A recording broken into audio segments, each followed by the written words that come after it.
السلام عليكم ورحمة الله تعالى وبركاته أصدقاء البرية في كل مكان.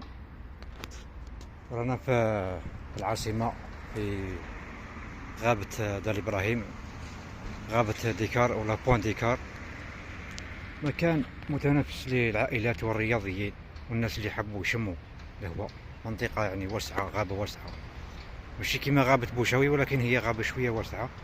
ولكن الشيء اللي لاحظته الأوساخ. أوساخ يا جماعة، الأوساخ راهي في كل مكان. ما حبيتش نصور وين العائلات وين الأولاد. الناس يتوجسوا من التصوير، كاين عمال نظافة، ولكن الأوساخ.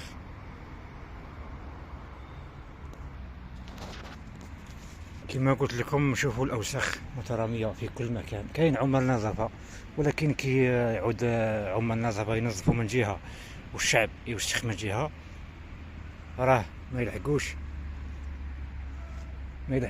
على النظافة. كاين بلايص وين طيش القمامة نتاعك، تجي هنا تشرب جي ولا تاكل ولا ارمي البوبان نتاعك والزبل نتاعك كيما يقولوا في المنطقة المخصصة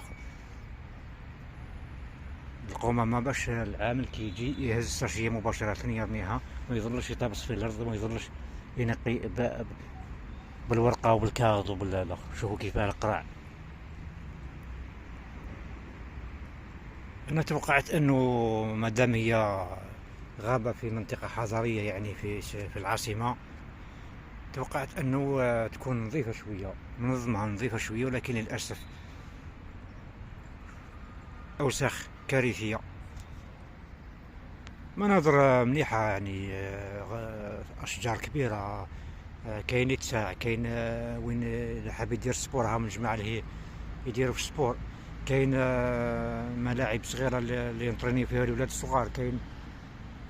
كاين بزاف مرافق هنايا، ولكن الأوساخ هي اللي تخليك تشمئز من المنظر. لا غالب يعني هذه هي العقلية نتاع الشعب الجزائري. واش راح دير؟ هذا هو الفيديو تاع نهار اليوم، ونخلي لكم شوية صور في الأخير. السلام عليكم ورحمة الله تعالى وبركاته.